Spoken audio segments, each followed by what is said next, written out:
Hi everyone, welcome back to our channel. ఎలా ఉన్నారు అందరూ? బాగున్నారా? మేమైతే చాలా బాగున్నాం. మేమైతే పాయసం చేసుకున్నాము. ఆ పాయసం ఎలా చేశానో చూపిస్తాను మీకు. నేనైతే రుచి ఫుడ్ లైన్ వాళ్ళది గవర్నమెంట్ పాస్తా రైస్ అయితే తీసుకున్నాను. ఈ పాయసం అయితే ఎక్కువగా ఫంక్షన్స్లో అయితే పెడతారు. మాకు శ్రీకాకుళంలో అయితే పెళ్ళిళ్ళలోని ఏ ఫంక్షన్స్లో అయినా ఈ పాయసం అయితే ఎక్కువగా పెడుతూ ఉంటారనమాట. ఆ పాయసం అయితే మేము చేసుకున్నాం. నేను ఎలా చేశానో మీకు చూపిస్తాను. దీనికోసం ముందుగా నేను 2 పాల ప్యాకెట్లు అయితే మరిగించుకున్నాను. వీటిని పక్కన పెట్టుకొని ఒక గిన్నె తీసుకొని అందులో సగం వాటర్ అయితే వేసుకొని బాగా వేడి చేసుకోవాలి.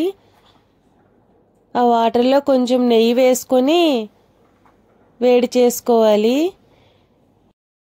ఈ వాటర్ బాగా తలతల్లాడేటట్లు మరిగిన తర్వాత దీంట్లోని మనం ముందుగా పెట్టుకున్న రుచి ఫుడ్ లైన్ వాళ్ళ పాస్తా గవర్నమెంట్ రైస్ అయితే తీసుకోవాలి.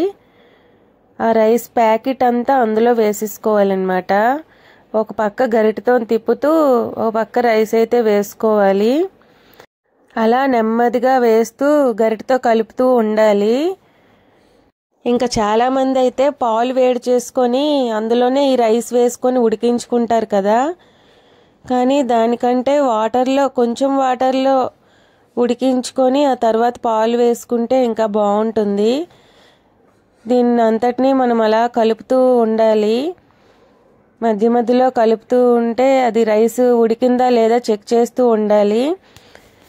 ఇంకా అలా రైస్ చెక్ చేసుకొని ఉడికిపోయిన తర్వాత దీనికి తగినంత షుగర్ అయితే వేసుకోవాలి. షుగర్ కూడా కొంచెం తక్కువగానే వేసుకోవాలి. ఎందుకంటే నెక్స్ట్ దీంట్లో మిల్క్ మేడ్ కూడా వేసుకుంటాం కాబట్టి షుగర్ కొంచెం తక్కువగా వేసుకోవాలి. తర్వాత టేస్ట్ చూసుకొని వేసుకోవచ్చు. ఈ షుగర్ వేసిన తర్వాత మొత్తం కలుపుకోవాలి.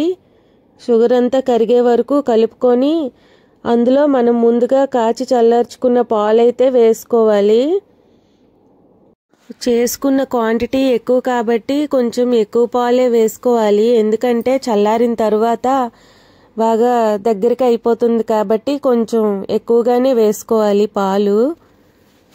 వీటిని కూడా బాగా దగ్గరికి అయ్యే వరకు అలా కలుపుతూ ఉండాలి. మొత్తం బాగా దగ్గరికి అయ్యే వరకు ఉంచాలి.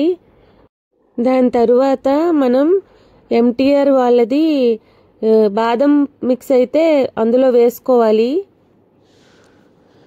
ఆ బాదం మిక్స్ కూడా వేసుకొని మొత్తం గరిటెతో బాగా కలుపుకోవాలి. ఈ బాదం పౌడర్ ఉండల్లా వచ్చేస్తుంది కదా, ఉండలు రాకుండా మంచిగా కలుపుకోవాలి. అలాగే దీంట్లో మనం మిల్క్ మేడ్ అయితే వేసుకోవాలి. కండెన్స్డ్ మిల్క్ అంటారు కదా, అదైతే వేసుకొని ఇది కూడా మంచిగా కలుపుకోవాలి.